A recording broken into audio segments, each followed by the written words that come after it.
types of demand. So we are going to do types of demand. Types of demand में पहला type है price demand. Price demand का मतलब क्या होता है? It is the relationship between own price of a good and it's demand. Basically ये relationship होता है किसी भी गुड के प्राइस का और उसकी डिमांड का. गुड की प्राइस का और उसकी डिमांड का. ठीक है. Shows us what quantity of good will demand at its different prices. Basically ये शो करता है कि कितनी क्वांटिटी ऑफ गुड डिमांड करेगा किस प्राइस पे.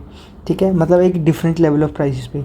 मतलब मान लीजिए कोई एक कमोडिटी है, जैसे एप्पल ले लिए. ठीक है. अब अगर वो 10 रुपये किलो है तो उसका 10 रुपये का 1 किलो है तो उसका क्या रेट है. अगर वो 50 रुपये का 1 किलो तो कितनी क्वांटिटी वो ख़रीदेगा. और अगर वो 100 रुपये का 1 किलो है तो कितनी क्वांटिटीज़ वो कंज्यूमर ख़रीदेगा. ठीक है. अगर 10 रुपये किलो है तो मान लो उसने 5 किलो ख़रीद लिया. 50 रुपये किलो है तो 2 किलो ख़रीद लिया. 100 रुपये किलो है तो 1 किलो ख़रीद लिया. ठीक है. This is called price demand. इसका रिलेशन जो है आपस में वो होता है प्राइस डिमांड. ठीक है. मैं इसको इरेज कर देता हूँ. ठीक है. Now there is a relation is D x is equal to f bracket p x. D x का मतलब होता है डिमांड फॉर कमोडिटी एक्स या demand for good x depend upon the own price of good x. ठीक है. Price demand function जिसको हम बोलते हैं price demand function. D is function of price, मतलब demand is function of price. ठीक है. डिमांड अकॉर्डिंगली उसके मूव होता रहेगा. ठीक है. Next one is the income demand. Income demand refers to the relationship between income of the consumer and demand of the good. Basically एक consumer की income क्या है और उसका डिमांड क्या है. ठीक है. अगर उसकी इनकम ज़्यादा है तो वो लग्जूरियस गुड की डिमांड करेगा. अगर उसकी इनकम कम है तो वो नॉर्मल गुड्स की डिमांड करेगा. ठीक है. और अगर वो गरीब है, बहुत ही ज़्यादा पुअर है, तो वो इन्फीरियर गुड्स की डिमांड करेगा. ठीक है. shows how much quantities of the good consumer is willing to buy at different level of income. Basically ये भी वही शो करता है कि how many quantities of commodities a consumer is willing to buy at different price level. ठीक है. तो d x is equal to function of y. Income demand function बोलते हैं इसे. D x is equal to function of y. D x is equal to it is the function of y. It depends upon the income of the consumer. dx is a demand for good x and is a function of income of the consumer. ठीक है. अगला है cross demand. Cross demand basically refers to it expresses the relationship between demand of the good x due to change in the price of its related good y.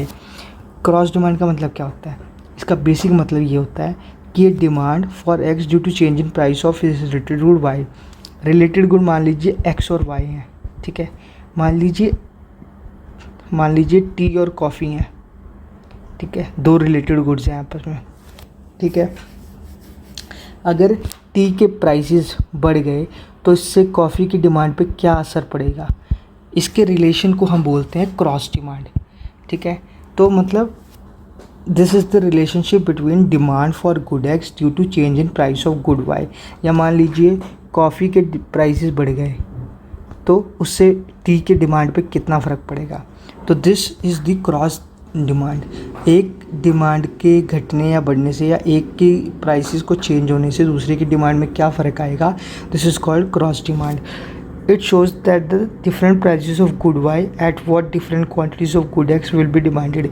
मतलब मान लीजिए हम y को मान रहे हैं कॉफ़ी, तो कॉफ़ी के अलग अलग प्राइसेस पे अगर वो 10 रुपये का एक पैकेट है या 50 रुपये का एक पैकेट है, 100 रुपये का एक पैकेट है, तो कितना कंज्यूमर मांग रहा है. तो 10 रुपये का अगर पैकेट है 5 मांग रहा है, 50 रुपये का तो 2 मांग रहा है, 100 रुपये का एक है तो एक पैकेट वो मांग रहा है दुकानदार से.